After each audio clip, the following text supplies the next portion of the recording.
Now available in paperback and Kindle Unlimited. John Haynes, the man with nothing to lose. The man who rules the world runs into the irresistible force of a man with nothing to lose in this action-packed, all-new John Haynes series adventure. Get the regular and variant editions of John Haynes, the man with nothing to lose on Amazon.com today. I got a chance to take a look at The Banker on Apple TV last night. And I can say that this is one of the best movies of 2020, and it's sad that this movie wasn't able to premiere in 2019 due to a scandal related to one of the people that the film was based on, Bernard Garrett, and an allegation of sexual misconduct levied by him by a daughter from a second marriage. And if it hadn't been for that allegation levied against Bernard Garrett, this film, I believe, would have received multiple Oscar nominations because this film, as I see it, was one of the best movies of 2019, and it was a shame that Anthony Mackie and Samuel L. Jackson were denied the Oscar nominations they deserved for Best Actor and Best Supporting Actor for their incredible performances in this film. Now, this film, The Banker, follows the story of Bernard Garrett and Joe Morris, who went out here and opened banks in Texas and did this by having Matt Steiner, a white man, be their representative. Because during the period of Jim Crow, black people were denied access to mortgages and they were denied access to owning real estate property because of the racist lending practices at the time. And in order to get around this, your Bernard Garrett, what he did was he used white people to be able to buy these properties and then went on into banking. Now, the film starts out showing us a young Bernard Garrett in Texas, and he's a shoeshine boy, barely making change just to make a living. And he overhears these white men talking about the properties they want to buy and the investments they want to make, and we hear him eavesdropping on these white businessmen. He's standing outside the window listening to them and taking notes. And a black cop comes along and sees him doing this and goes over to approach him. And then he runs away, and the black cop tells his father. And when I looked at that scene, it reminded me of how a lot of black people are psychologically conditioned to go out here and oppress other black people because they believe in the system of white supremacy. And the father himself has imbibed a lot of this white supremacy, and he believes that his son is wrong for aspiring to go out here and want to invest and build a business. But the son continues to persevere in the face of all of this adversity, and he marries and moves to California. And when he moves to California, he still runs into the same racism when he hears that, oh, he should just take this job working in a factory. But instead of him aspiring to just take a job at a factory, he still has these aspirations to go out here and build his own business. And he manages to start working towards that goal, and he starts to work with a guy called Patrick Barker towards that goal. Unfortunately, I'm getting ahead of myself, but he manages to buy his first building with Patrick Barker by going to Mr. Reed of the bank, and because he shows such shrewdness, he manages to get his first building in that white area of Los Angeles. So, as the owner of the building, he runs into a lot of racism and he runs into a lot of resistance, but he has a vision for this building and he wants to bring black professionals into these white areas, like your black teachers, like your black police officers, your black doctors, and educated black professionals. And he manages to do this while buying lots of this property. And he manages to make several very strong business deals, like buying the financial building and managing to own lots of property in predominantly white areas, and manages to diversify a lot of these white areas. Now,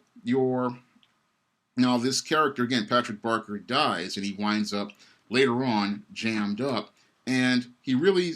again, I'm getting ahead of myself again because this movie was so good. But originally he was supposed to go to Joe Morris, but he didn't like Joe Morris because he was involved in many what he thought was shady businesses, and this was a character flaw that I really liked about this Bernard Garrett, was he was always trying to do things by the book, not understanding that you have to bend the rules, and also not understanding something Joe Morris understood was the game is chess, not checkers. And Joe Morris, when he starts working with Bernard Garrett, starts to teach him some strategies about the game of chess, and they really start buying lots of really high-end properties with his help, because he decides to bring the Matt Steiner guy in, and they start building the business using Matt Steiner's character as the face of the business. And using Matt Steiner as the face of the business allows them to gain access to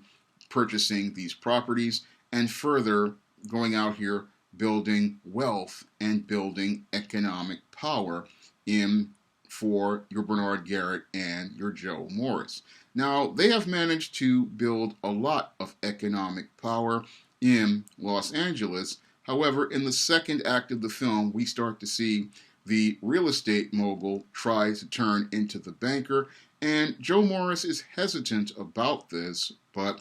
your Bernard Garrett wants to do this because he goes back home and he sees his father, and he wants to build a better life for the people in Texas. And that's when the banker starts to take a real serious twist. And I don't want to give away too much about this movie, but after watching this movie, I can see why Hollywood wanted to bury this movie. And the main reason why they wanted to bury this movie was because it presented a positive portrayal of black men, something we didn't get to see in your Self-Made, inspired by the life of Madam C.J. Walker, because in that film, all of the black men were presented as stereotypes, but in Apples the Banker, we get to see black men as human beings who aspire to do better, aspire to be better, and are inspired to give people a better quality of life in their communities.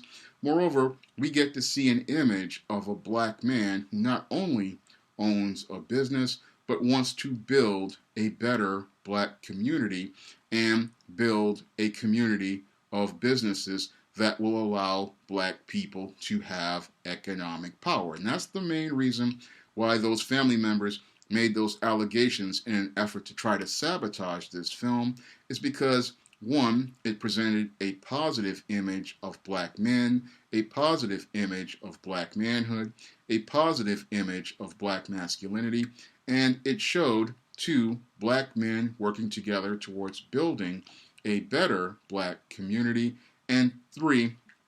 showed us black men going out of their way to build wealth in black communities. And that's not something your mainstream Hollywood wants you to see regarding the image of black men, showing us intelligent, responsible, capable black men going out of their way to build in their communities and, moreover, build wealth in their communities. And they did not want people to see black men building wealth in their communities, because when black men build wealth in their communities, what that does is it takes away from white supremacy's codependency, because in order for white supremacy, in order for it to be wealthy, it needs people dependent on it. And they didn't want that message coming out because it was an important theme in the film. Because in this film, they want to say that your black man having economic power, this was something that they did not want to see. And this is one of the reasons why they wanted to try to shut down these black men as they were going out of their way to start to own their own bank. And they didn't like the idea of black men giving out these loans, because when a black man gives a loan to a black man to build a business, what that does is it builds further economic power in black communities and keeps black dollars floating in black communities longer. So the all efforts as related to trying to undermine these two black men, that was all about trying to keep economic power out of black communities. And this film makes a brilliant commentary about how white people try to keep black dollars and black economic power oppressed. Because in one of the great metaphors that they make about the Matt Steiner character is he wanted to own his own bank, but when in Bernard Garrett and Joe Morris's efforts to give him his own bank, they wind up losing their economic power, and they also wind up losing their tools and institutions for building black wealth, because your Matt Steiner was not a very competent man as related to business. He was good to be used as a face, but when it came time for him to take charge, he wound up making a lot of bad business decisions, and it showed that they wanted to use him as a tool to undermine him, and Joe Morris warned him about this because he understood that the game was chess, not checkers, and because he understood that the game was chess, not checkers, this is why he understood, not why he advised Bernard Garrett not to help him out or give him that position, because he knew it was about losing that institution for making wealth. And this film really makes, again, a powerful commentary about racism, wealth, and denying black people wealth, because the pictures in the film show us the difference between rich and wealthy, because it was okay for Bernard Garrett and Joe Morris to go out here and own these properties. And in the early part of the film, Bernard Garrett had the properties, and the white woman then takes his property and sells it for 25 cents on the dollar, which showed us rich. But when black men owned banks, they had a problem with it because it was about black wealth. And that's one of the more powerful commentaries that were presented in the film, was about how racists don't like the idea of black wealth, because black wealth means that there are fixed, tangible assets that have value, and that they are in the hands of black owners, and those black owners then use that wealth in order to build economic power, and then even later on, political power. And when these black men were out here building that wealth, what happened was the government wanted to keep them from gaining access to political power, and they used the Matt Steiner character as a pawn to get to them, and then that was used to try to topple their economic empire, because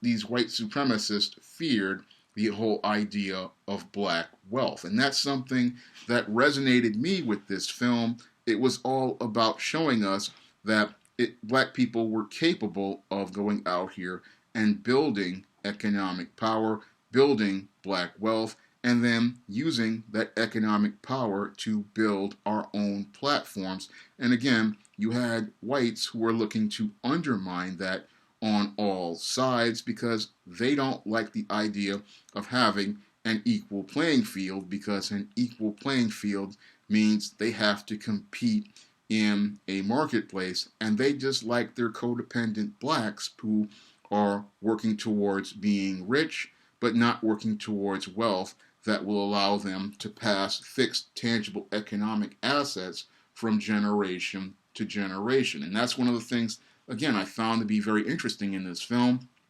was it was okay for a black person to be rich, but it wasn't okay for them to be wealthy. And they looked to punish both Bernard Garrett and Joe Morris for being wealthy, and they wanted to punish them for working towards building wealth using these laws, and I see it a very unethical fashion, showing us that both political sides were both very racist, and showing us that these racists, again, the foundation for their discrimination against black people was primarily economic, because they know that if black people get economic power, they won't be able to attach that codependent emotional hose to them and have them dependent on them for their daily bread. And they need those black people to be dependent on in order for them to live their lavish lifestyle and live their life of privilege. Because if those black dollars are cut off from coming to white communities, that means they have to find another source to co-depend on. So that was a very powerful commentary made in this film, and this film is, again, one of the best films of 2019. As I see it, again, this film was robbed of an Oscar or a series of Oscar nominations due to these Me Too allegations that I found to be unfounded, because these allegations had nothing to do with anything related to this film. This film was about Bernard Garrett and his family with his first wife, and I loved seeing a lot of imagery in this film as related to black manhood, because we see that the Bernard Garrett character, he manages to learn not to be afraid of racists like his father was, and we learn from him that he went back to his community and he decided to build in his community. I like seeing that because it shows that a black man, even though he makes his money, understands his roots, and he understands he has to give back to his community, and he has to give back in a way that allows the community to benefit long term. And I also like seeing how the father was out here with his son, and his son learned about the business from him. And later on in the film, the son was out here building his own financial real estate empire because he learned from his father. And I also like seeing Nia Long playing the mother and telling the man, Bernard Garrett, you need to take your son out here and show him the community. That was one of the most powerful moments in the film, the mother telling the father to go out here and show the son the Texas where he came from, because she understood as a teacher of culture, he needed to learn that he was about how racism worked. And when he saw all of these colored signs and all of this Jim Crow policies, this was something that was done to teach him about the racism going on. So I really loved seeing that scene in The Banker. It was, again, it showed how a black mother helps prepare her son for manhood and how she supports her husband. And what I also liked seeing was the wife still standing there with the husband even after he went to jail in this movie, and still standing by her husband. So there were a lot of positive images in The Banker, and it's a shame this film never got the chance to premiere on Apple TV in 2019, and it's a shame that this film never got a chance to reach theaters, because we need more films like The Banker, and we need more positive images of black men out here that show black men as fathers, show black men as business owners, show black men as leaders. And this is a film that I can highly recommend everybody go out here to see, because this film does a great job of showing us a picture of two positive black men who went out here and built a business and tried to build in their community, and shows us that it is possible to build in black communities and build strong black communities, and for black men to be leaders, heads of households, fathers, and shows us a positive image of black manhood and masculinity. So this is a film, again, I can highly recommend you go out here and see. The Banker is the kind of black film I want to see more of, and it was far superior to your Self-Made, inspired by the life of Madam C.J. Walker. This film had presented a balanced picture of the life of Bernard Garrett and Joe Morris. This picture presented a balanced picture of life during that dark period of Jim Crow. This film presented a balanced picture of